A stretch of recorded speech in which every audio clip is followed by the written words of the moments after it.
Looks very sunny where How you you are. doing? Oh, fine, thanks, Midge. How are you? You looking well? Thank you. There's nothing not to look well about. Look out there. Look Oh, how beautiful. oh Wow, where are wow. you? I'm in Portugal. Oh, Oh, lovely. lovely. In the Algarve, Midge. Yes. Welcome to the Tuesday 80 Zoom room, Midge. It's so lovely to see you. And we saw you very quickly backstage at Rewind Festival in Henley, but we didn't have a chance to chat to you then. So we really appreciate you taking the time to have a little chat with us now. Welcome, Midge. It No, was. no trouble at all. It's been a very sad week this week, hasn't it, Midge? With the loss of the Queen this last week. It's been a strange time, and this is just making it even stranger, I suppose. Yeah. It's been a strange few years, and it just seems. I said to someone the other day, it's a bit like living an episode of Black Mirror. Just Yeah. everything's going a bit crazy and a bit Yeah, a bit bonkers. And yeah, that and even though we knew, we all knew that the Queen was going to go someday, it still came as a bit of a shock, a bit of a surprise to us all. Oh, And to see definitely. that outpouring of grief is just Yeah. is quite incredible. People Yeah. standing there in queues for hours and hours, days, in fact, Yeah. all to pay the respects. It's quite humbling, really. It is. Well, she's been a real part of our fabric of our lives for all our whole lives. So, it's really had an impact on everyone. Rita, Midge. I did. The Queen gave me my OBE, which was Oh, lovely. It was around about the time of Live 8 that I got it, and I've no idea how she knows all this stuff, but she, I mean, there's no reason in the world she should know who I am, because a completely different generation. But she knew something, so there was no one near her. And when she gave me the medal, she said, "You see, you've been very busy." And I said, "Yes, ma'am." And she said, "You realise that I've had to cancel my summer tea party in Holyrood in Edinburgh this year, and that was because of Live Eight." Oh, was it? So I was oh, being I was I was being very, very pleasantly chastised by the Queen. She she gave me a little kind of nodding, a little look, it was Yeah. one of those. It was fun. oh, what Oh, wonderful memory, Midge, for you to cherish. Yeah, oh, yeah, so yeah, great. lovely memories there, but you're about to make new memories with your brand new tour. So Voice and Visions that is starting next Friday, I believe. And we're coming along on the Saturday to see you at the Roundhouse. We can't Can't wait. wait for that. No. So it's your Voice and Visions Great. tour. And these dates that you're starting with were actually meant to be at the end of your tour, aren't they? But because of delays, because of COVID and everything, they're actually the start of your tour, which is strange. Yeah, you wouldn't choose to do, London and Bristol and all of that stuff at the beginning of a tour. The first few shows are always a little bit nerve-wracking for everyone involved. But yeah, you're quite right, because this tour it's been postponed twice. It was due to happen just straight after COVID kicked in. The whole lockdown thing kicked in. So to postpone it then, and then we are going to do it a year later, hoping that everything will be fine and Yeah. Yeah. back on the level again. And of course we have to postpone it again at the beginning of this year. So Oh, the tour, but when you cancel things or postpone things or change things, you don't always get the same venues, because everyone was no. postponing the tours.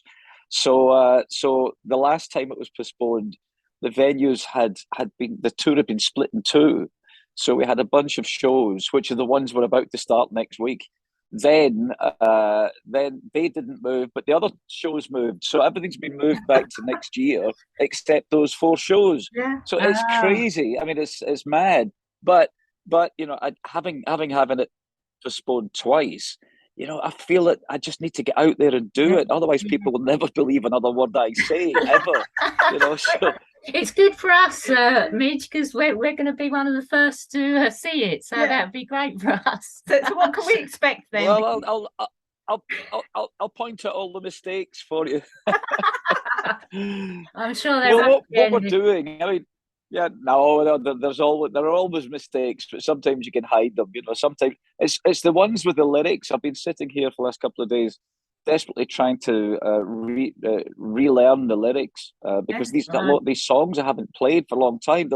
We're focusing on two Ultravox albums, which is the follow-up to the Vienna album, which was Raging Eden, and then the follow-up to that, which was Quartet. And some of these tunes I haven't played for years and years and years, longer than most bands stay around.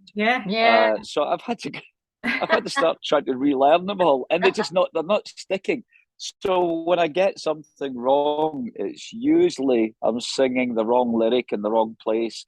And the really annoying thing is that the people down the front know it inside out, so they know that you're singing the wrong thing in the wrong place. We noticed on the European lineup, Midge, that you're playing in Vienna. That must be particularly poignant, isn't it? Because obviously one of your top hits, iconic hits of Ultravox. Is it like a second national anthem now for Austria? You know, is it a really good reception you get? I suspect that people knew where Vienna was long before we wrote the song. But yes, it's of course it's important. You go back there because I think with Ultravox we tried to play there many times, and for whatever reason, one of the times I seem to remember the band got there, but none of the equipment did because it had to be driven through the Alps to get to Vienna. So we just hung about Vienna for a night and had a nice dinner instead of playing the opera house or whatever it was we were going to do. So it just seemed to evade us. But I've played Vienna a few times, and we've done Vienna in Vienna, and of course it's always a great place to go to. It's such a beautiful city, it's such a great place. Yes, definitely. We want to talk to you also about the tour you went on with Howard Jones, the Dialogue tour. That was earlier this year, wasn't it? And you went without your band. So with your tour coming up, you'll be with your band at Electronica. But with that, because you went to America, you went without your band, and we saw a clip of you preparing for that, and it was a massive task, wasn't it, Midge? It's a huge task. I mean, it was practicality more than anything. I mean, Howard really wanted me to do the tour, and I kept saying, well, I'd love to do it, but it really doesn't make any sense. I could go and stay in the nicest hotels in the world for a couple of weeks and have a lovely holiday for a lot less than it would cost me to take the band out to America. And he said, well, do it however you want to do it.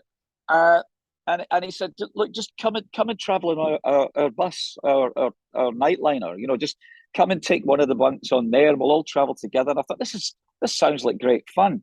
So the only way I could figure out doing it was using one of Howard's keyboard players, Dan, a young keyboard player, who was brilliant, and what I lovingly called my band in a box, which was me programming the drums and the bass and all of that stuff, and then singing and playing keys and guitar live. But it was great fun right up to the point where I got COVID. And I was stuck in a hotel room for 10 days or something. Yeah. Is it true that you sang "Do They Know It's Christmas" while you were in the middle of in the middle of summer? It was Howard's idea because in Howard's band they have Nick from Kajagoogoo playing bass, and So Nick begs, in the middle of her set, he had Nick play the bass part and whatever for, Too Shy Shy, and Howard sang it. And the audience, I mean, I didn't know that was #1 in America. That was a huge record over there. Yeah. And I had no idea. So Howard came to me and said, look, we need to do something together, and I'd love to do They Know It's Christmas, because you never let me sing it on the record. Which I can't remember at all. I realized Howard wasn't actually on the record for some reason. So he got his opportunity to sing the song, and there were we singing it in the middle of June and July in Arizona. It's 120 degrees outside, and we're singing "Do They Know It's Christmas." How did that go down with the crowd? Well, they loved it. I mean, the Americans got it. It was a big hit in America, although they kind of preferred their "We Are the World." They all knew the song, and because it's a Christmas record, it gets played over there. Yeah. On all, because they have channels, they have radio stations play nothing but Christmas songs 24 hours a day. Wow. from like October through to February. So they have to play something. So they play till they know it's Christmas. Yeah. So going back to Band Aid, we can't not talk to you really quickly about that. But weren't you tempted to sing a line? We know you were so busy producing it all and getting everyone into place. Didn't you fancy having one line in the song? Well, I'm in the chorus somewhere. You can hear me squawking along with the sing along bits. But the reality is that we didn't know exactly who was going to turn up. You know, we hadn't really spoken to a grown up. We'd spoken directly to the artists, and artists tend to be quite flaky. You know, with the best intention in the world, they say, yeah, I'll be there. And then the date and the address and the reason and whatever just goes out their heads. So we didn't know quite who was going to turn up. And when I got there to set it all up and people started arriving, I realised very, very quickly we didn't have enough lines in the song to give everybody a line. And it was more important using the artists that we used because they had huge fan bases. And the whole thing about making this record wasn't really a musical thing. It was a social thing, wasn't it? You know, we wanted to get the biggest amount of people buying that record. So it was more important that George Michael sang something or Boy George or, you know, Duran. You know, it was that was a key thing. So I was quite happy squawking away in the background. But it's me playing all the instruments except the drums. So I'm all over the record. You are. My ego is satisfied. You mentioned Kajagoogoo, Midge, that didn't take part in it. Were there any other acts that you sort of think, oh, I wish they'd taken part? Oh, loads of them. You know, Tears for Fears. You know, Eurythmics. Big Country. You know, loads and loads and loads of artists. So many. But the problem is this was done so quickly. The turnaround on this was so immediate that we were incredibly lucky to get who we got, because artists, when they're not, you know, touring, are busy. You know, they're in places like Portugal, you know, sunning themselves. You know? so that. Yeah, they're really. I know, the poor me again. So it's really important that you know they do their thing. So they can't, if they're in Australia or something, they can't just, you know, pull the plug on a week's worth of shows to come back and sing a song that they'd never heard before in their lives. Yeah, but it was incredible, the lineup that were there. So, you know, it was an amazing feat to pull off, Midge. Yeah. Looking back, you shared a lovely photo of Bob Geldof and Paula Yates' wedding, and you said that was your favourite photo on Facebook recently. That must bring back lots of good memories for you as well, Midge, because that was in 1986, wasn't it? That wedding.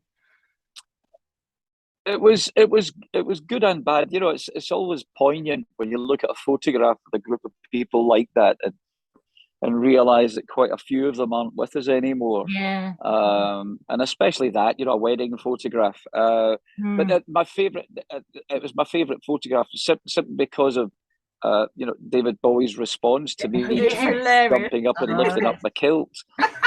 Just as they were about to take the photo.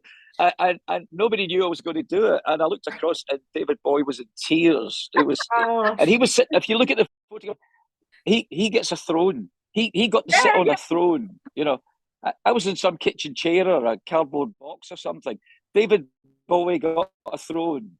Is that your way of protesting, Midge? Because you revealed what a Scotsman keeps under his kilt. Sorry, what was that? Was that your way of protesting? Oh, no. Listen, I was. Listen. I was, you know, irrespective of whether it's traditional to wear something under your kilt or not, I was having something on. You don't go to a wedding with a kilt without somebody trying to have a look. Yeah, exactly. Briefly talk to you about Top of the Pops, because you co-wrote Yellow Pole, didn't you, with Thin Lizzy's Phil Lynott? I mean, it must have been amazing. That was the theme tune for most of the 80s. So not only are you performing on the show, but you write the theme tune as well. It must have been a big time for you, the 80s, and to be on Top of the Pops. What was the experience like for you, Top of the Pops? Oh, you know what? It's never quite what you see on television. Yeah, I think your first impression when you get there is that it's much smaller. The studio is much smaller, and you tend to think it's this massive, great, big, wonderful thing full of people. And there's maybe only 50 or 60 people in the audience, and they just get moved around from stage to stage and told to stand in front of the cameras and things. I've been in the audience. Oh, you've been there, have you? So you were being cattled around. Yeah, with all the wires that are going around, all the cameras, the smoke and mirrors. Yeah. You've seen all the secrets, yeah. So no, it's great. It was always a great experience doing it. But I think the funny thing was that, and everyone I've spoken to, whoever did it, was exactly the same. That when you're on a TV show like that, you don't really know the other artists as people. You know who they are as artists. Yeah. And there's always that stiff, oh, hello, and nod as you pass each other in the corridor. But what everyone used to do without actually knowing it was walk about singing somebody else's song. and you could see someone else walking down the corridor and they'd be singing, dancing with tears. And you were doing the same thing, but with their song. So it was a really kind of awkward moment. But now, of course, we all know each other, and we see each other at the 80s things. Oh, that's the lovely bit about the festivals when we go, because we know that the artists enjoy it as much as the fans do as well. It's a big reunion for everyone, isn't it, Midge? The artists and the fans. Yeah, it is. It's great. It's great for men, especially because men are absolutely useless at picking up the telephone and talking to their friends. So it's the one opportunity that you get where all your friends are under the same tent, so you can talk to them all at once and then not have to do it again for a while. No arranging either. No. Oh, fantastic. Oh, thank you so much, Midge. We'll let you go back out into the sunshine and prepare for your tour. And we look forward to seeing you next Saturday at the Roundhouse. Really looking forward to it, Midge. Enjoy sunny Algarve. Brilliant. Thank you very much. Just watch out for all the wrong words. Yeah. We're sure that won't happen, Midge. Oh, well, take care. Thanks again for your time. We'll see you soon. Cheers, a pleasure. Thanks, Bye. Midge. See you later. Take care.